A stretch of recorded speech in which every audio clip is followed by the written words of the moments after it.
Welcome to Health Literacy Out Loud. I'm Helen Osborne, President of Health Literacy Consulting, founder of Health Literacy Month, and author of the book Health Literacy from A to Z. I also produce and host this Health Literacy Out Loud podcast that focuses on many aspects of health communication, patient education, and health literacy. Today's guest is Christopher Trudeau, who is an associate professor of law at the University of Detroit Mercy School of Law. Chris builds upon his extensive background in health literacy, plain language communication, and healthcare regulation to now explore how generative AI, or artificial intelligence, tools like ChatGPT Health are reshaping how people understand and act on health information. Well aware of potential risks and benefits of this technology, Chris is looking for ways that AI can support human decision-making rather than replace it. Chris shares that work publicly at Trudeau.ai. Chris and I have been health literacy colleagues for many years. We've collaborated on lots of projects and presentations and even another episode of this podcast. Chris, welcome back to Health Literacy Out Loud. Thanks for having me, Helen. I really appreciate it. I always love talking with you, but now you're focusing on AI and AI health. Let's start from the beginning. What are these technologies and how have they evolved? Well, that's the interesting part, right? You tend to think we're focusing on one thing, but it's really adding everything together. So that's kind of what I've been focusing on a lot, is this idea of how AI adds to all of the other good things and bad things in the world. So that's kind of why I kind of got into this about a year ago, was thinking about how being in health literacy and health compliance and plain language communication and all of those type of things, how is AI going to impact that? And one of the big things, of course, for anybody who's kind of, watched the Super Bowl or any commercials, you're hearing about Claude and ChatGPT or Gemini. And what those are, they're what I like to think of it as, and I didn't come up with this, this is what a lot of the folks are.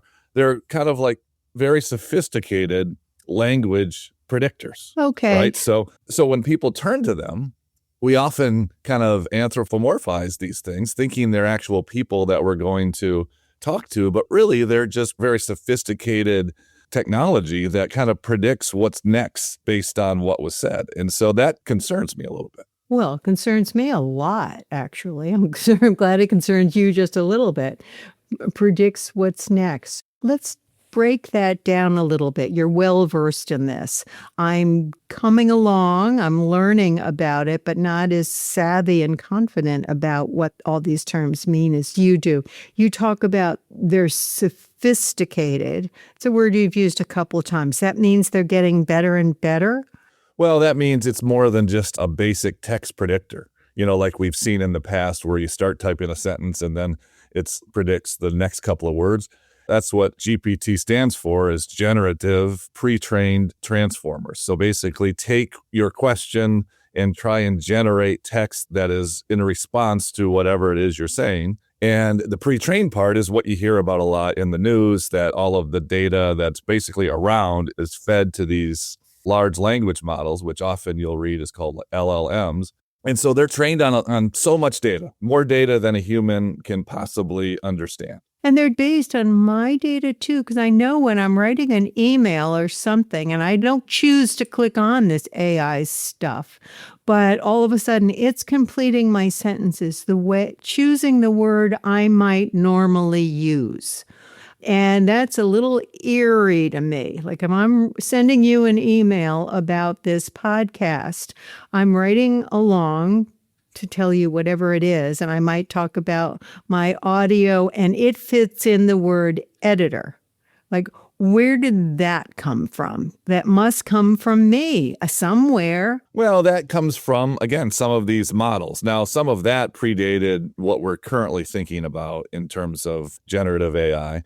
What we see now is kind of based on those same kind of text prediction principles that have been used for a long time in Gmail and other sources. You can turn those things off, but most people don't know how to, and they don't want to go around to the settings and try and figure out how to do that. So you just live with what the norm is. But, my concern here is now what's great is the interfaces to interface with ChatGPT or to interface with Claude or Gemini. Those are the big three. I'm going to stop you right there. Explain what you mean by interface. Well, just like chatting or texting or putting anything in your phone, you can do that if you have the apps or if you're on. I tend to do a lot of, chatting with ChatGPT on web browsers, and I can just type in, and it's a simple, clean interface. It looks like I'm having a text conversation or, some sort of messaging conversation that we've been sensitized to basically since the iPhone came out with iMessages and text messaging and all of that.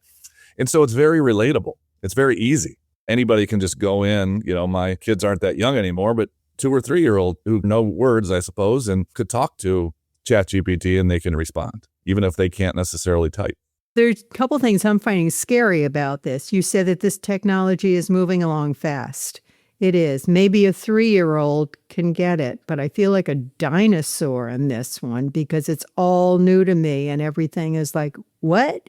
How did it fill that thing in? Or, all that sense. And you said it's easy. Those are seductive processes. And I find them very concerning. I gather you're quite comfortable with them. Is that correct? Well, I'm concerned and comfortable, and I love the promise of it. I'm kind of a AI advocate. I can't say I love AI, but I really enjoy kind of the promise of it. But I'm also very, very concerned about, from a health literacy perspective, how that influences people, but also just from a human perspective, how does that influence people outside of health and just their everyday life? And, all of the things people hear about on the news or read in the newspaper about these potential concerns, those are valid. So I'm kind of a middle of the road, love it, but I'm also a little concerned as well. Okay. Now, you wear 2 major, if I may, hats as far as I know you. One is health literacy. You have been a long-time advocate and champion and practitioner of health literacy. So I want to talk specifically about health literacy and this promise of AI, especially in regards to health information. And you're also an attorney. So I want to hear about that too and the overlay of all of this. So let's start with health literacy because our listeners are all eager to hear more about health literacy.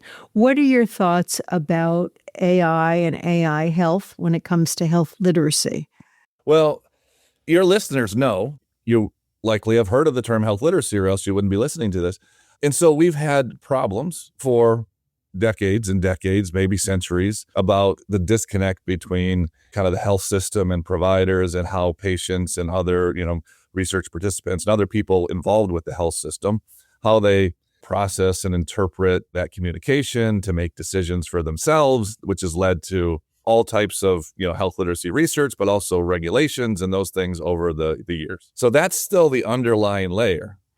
But what I see with AI health, or ChatGPT Health, which is now focused in on the health issues, is you're not really changing any of those core things that we've already been dealing with health literacy for a long time. You're just adding something on top, which complicates things even more. Tell me a story about how it complicates things. So the problem, as you kind of said earlier, it's easy, but also the answers are very confident. These GPTs are kind of created to give answers. That's their features. They don't often say, I don't know, or I'm not sure. And so that's a problem from a human perspective, as we know, because if you're chatting at 2 a.m. because you woke up and you're kind of feeling sick or something like that, and you can't get a hold of maybe you could get a hold of somebody 24 hours, but who wants to call and deal with that? Right. Okay. I could probably, if I'm laying in bed and sweating, I can get on my phone and, start chatting. Hey, I'm not feeling good. This is, I've got 101 fever and my stomach is, what should I do? Right. And then you're going to get an answer that sounds really confident and that's easy. Oh, okay. And that's pretty clear. On the one hand, what is good about ChatGPT is it gives clear answers. I've been a long time plain language advocate since I basically became a professional. It writes pretty clearly. So people are more likely to understand what they say, and it's going to be confident. And so what's going to happen? People are going to act on those things. So if someone tells me something in a confident manner and in words that I can understand, I get it. So let's say this AI interface just tells you, Chris, you have X disease, or you'll be fine, call your doctor in the morning. You'll do it. I might do it. I'll probably be more likely to take its decision seriously, right? Because it's like, okay, I've done that myself. I think it's human. It's like, well, even though my wife is a PA and so I could ask her, she doesn't often like to hear what I have to say. So sometimes I will say that, I just started taking Zepbound, and I'm like, well, what are some of the side effects? Can I drink alcohol with Zepbound? Yeah. I could Google those things, but now I'm finding myself going right to ChatGPT Health or something like that, and it's giving me answers. I've used it enough to be a little bit skeptical and, to click through the links and maybe read some of the articles and those type of things. But not everybody's going to do that, and that's the problem, I think. That is the problem. I don't know if this falls under your legal knowledge or just your human being one, being a skeptic. But what are you skeptical about? Especially, let's keep going with this 2 a.m. and you're feeling kind of crummy and you have no one else who will be a wise ear, and you don't need to go to the hospital or, do something dramatic right now. Putting on your skeptical hat, your lawyer hat, what's the problem with this? Well, the problem is that the AI models, I'll just say that instead of always saying ChatGPT, because it's other models as well, but they're not going to have the context that your provider might. Or if you're calling, let's say, a 24-hour hotline at your provider, and they could see your health records and know what medications you're on and know kind of the holistic history of you. And so it's just going to respond based on how you, what we call, prompt it. So whatever I say, the problem is, it's going to impact what comes out. And there's a lot of, interesting things going around the internet about, well, if you say this slight variant, it will respond one way. And if you would say something else, it'll respond another way. Okay. So there's a lot of issues with that. So it sounds like there's really not much context. I'm thinking, so you have a borderline fever, but maybe you have been just doing something that caused a sweat, or maybe you're in a very hot location. It could be a whole number of variables, and you and ChatGPT or whatever these interfaces are only have what you typed in is, I have 101 fever now. Yes, what you give it is the context. Now, for those that have been, listening or kind of following this, ChatGPT has recently in January put out ChatGPT Health, which is kind of its own subpart of its regular ChatGPT, which allows the person, we can call them the patient or whatever, to upload their medical records into that. Really? Oh, the whole thing, not just what you're typing in the here and now. Exactly. And so in some ways that's great. It's actually very brilliant in many ways from a technological perspective, because that way, if you have this kind of, they call it kind of a sandbox, these things that are kind of walled off from the rest of ChatGPT. So that way, this particular ChatGPT Health sandbox only has your information. It's not, it's not sharing your information allegedly with others. And so you can feel more confident putting your information in there, and then it can see a bigger picture. So I like it from that perspective. But yet it's only as good as what you put into it, right? So maybe I don't have everything uploaded to it, and I only have certain things uploaded to it. Oh, and then it's going to draw from that context, even though there might be a whole other subhistory that I just haven't got the records for, or I just haven't uploaded it to there. Interesting. So it might have some more context if perhaps it had access to your health history. What about things like when people now are getting their test results on a portal before they ever talk to the provider? Good news, bad news. How do you make sense of it? And health literacy, as you and I both know, that has been so hard about how do you make sense out of your level now is 5.7 or for whatever test it Correct. is. Is that good or bad? Or what am I supposed to do about that? That's more of a one-time or a one-off piece. Do you think that these interfaces would be helpful for that? Absolutely. I think that's how people have been using them. And that's one of the reasons, according to some of the PR, that ChatGPT and Claude is starting to release Claude for healthcare, same type of thing. That's what they say. People are already using our general models for these type of questions. So we want to create something that's more aligned just for those type of things. So I think from a spirit, and the spirit of it is good. I like the idea.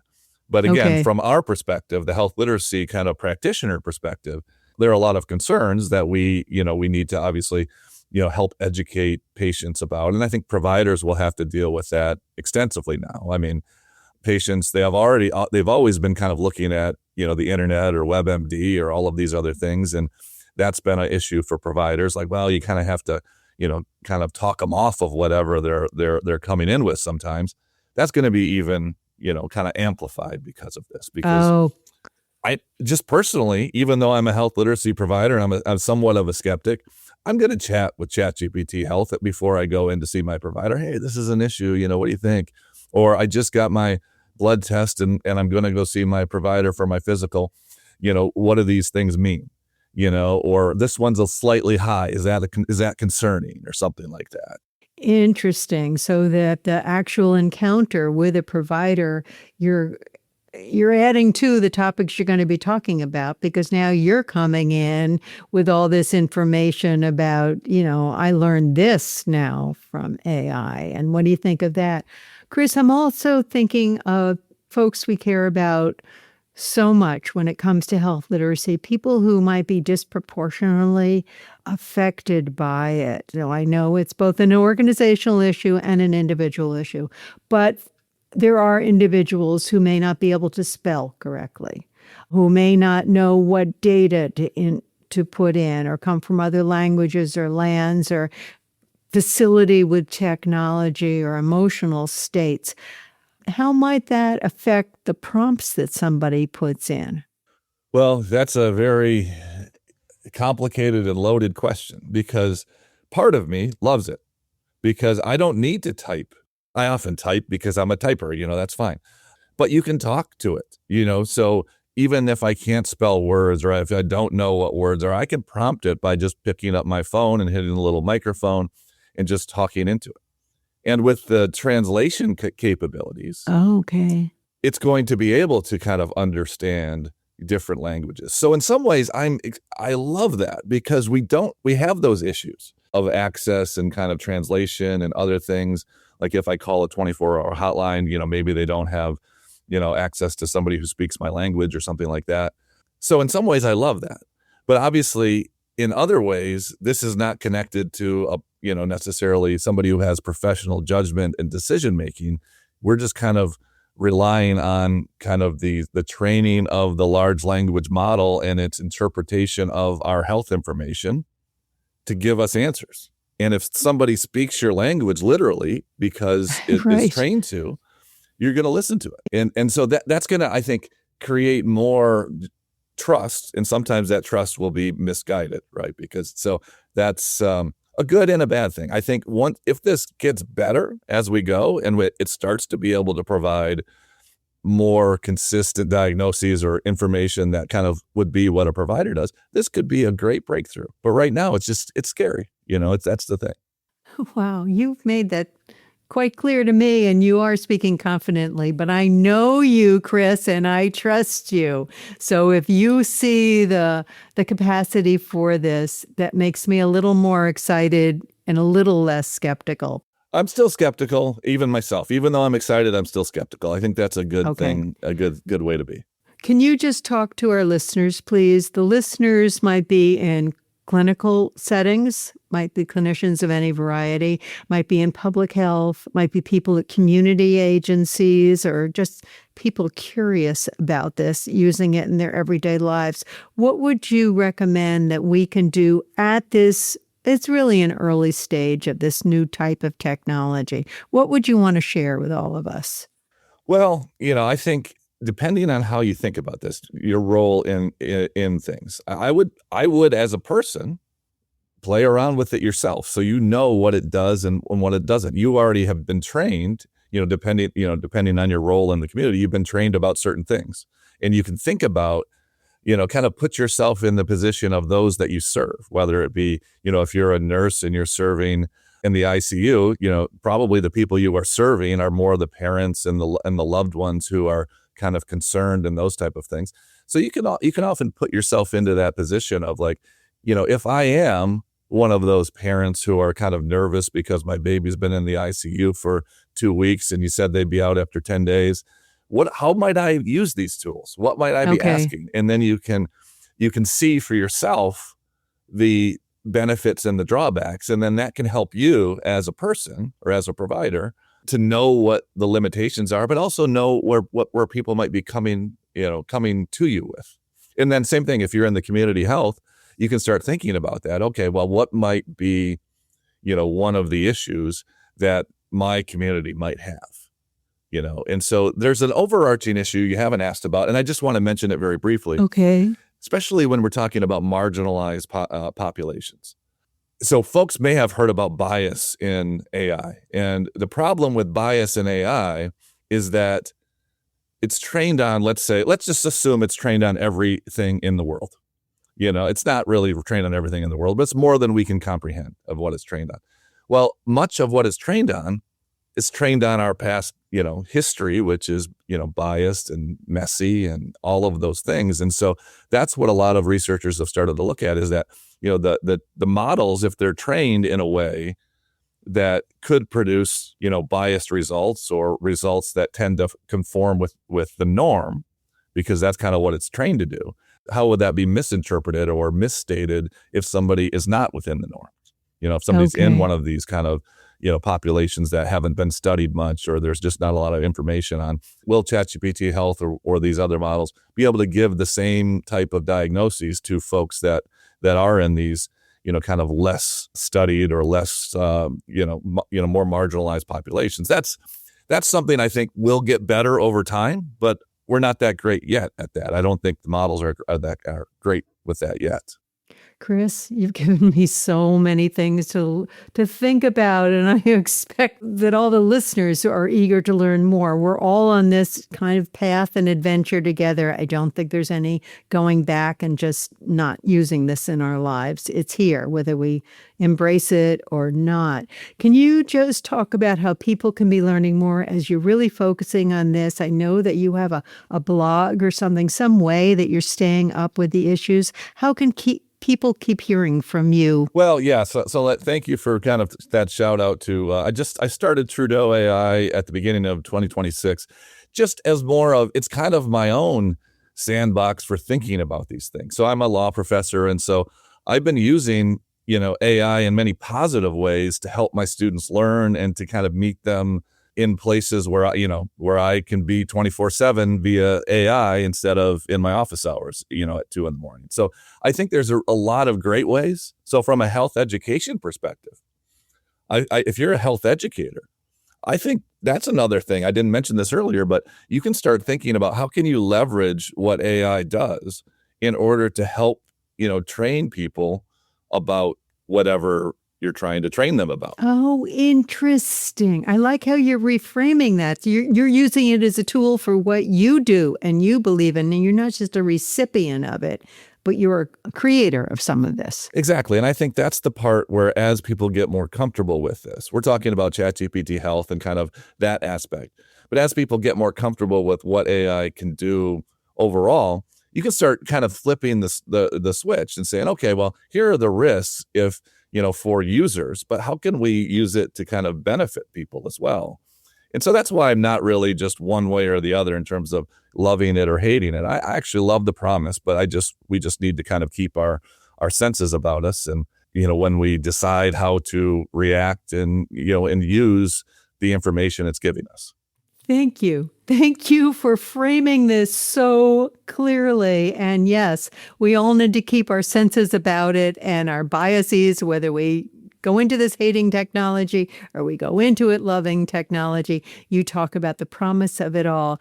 Chris, I want to check in with you again as this unfolds sometime later. But for now, thank you so much for, again, being a guest on Health Literacy Out Loud. I'm your big fan. Thanks for having me. Appreciate it, Helen. As we just heard from Chris Trudeau, it's important to be well aware of all these new technologies that are coming along, including artificial intelligence. But keeping up to date with everything that impacts health literacy is not always easy. For help clearly communicating your health message, please take a look at my book, Health Literacy from A to Z. Feel free to also explore my website, healthliteracy.com, or contact me directly at helen@healthliteracy.com. New Health Literacy Out Loud podcasts come out the first of every month. You can get them all for free by subscribing at healthliteracyoutloud.com or wherever you get your podcasts. Please help spread the word about Health Literacy Out Loud. Together, let's tell the whole world why health literacy matters. Until next time, I'm Helen Osborne.